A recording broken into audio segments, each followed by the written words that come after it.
Magandang umaga, ngayon po araw ng Lunes, September 25, 2023. Update po muli sa lagay ng panahon.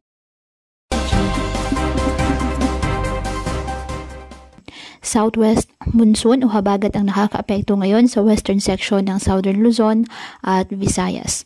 Samantala, kumikilos na papalayo ng ating bansa ang binabantayang low pressure area na nasa labas na po ng ating PAR. Ngunit patuloy po nito na bahagyang ine-enhance o pinapalakas ang habagat. Samantala, isang panibagong low pressure area ang namataan sa labas naman ng ating Philippine Area of Responsibility. At ang trough ng mga nasabing LPA ay nagpapaulan ngayon sa ilang bahagi po ng ating bansa, kasabay ng habagat at ng mga localized thunderstorms. Wala namang gale warning na nakataas at mawaypay na ating karagatan, ngunit iba yung pag-iingat lamang po sa mga kababayan ating papalaot dahil po sa minsang katamtaman hanggang sa maalon na karagatan.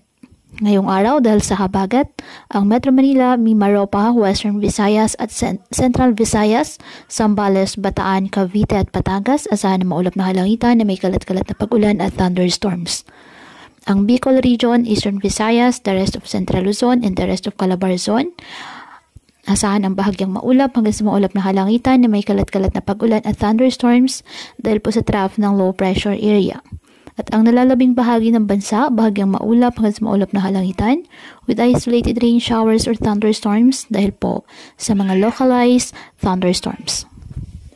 Kaya pinapayuhan ng ating mga kababayan na maging maingat po sa mga posibilidad ng pagbaha at pagguho ng lupa, lalo na po kapag may malalakas na ulan, at ugaliin na magdala palagi ng payong o kahit anong panangga sa ulan o kahit naman sa init ng araw kapag lalabas po ng ating mga tahanan.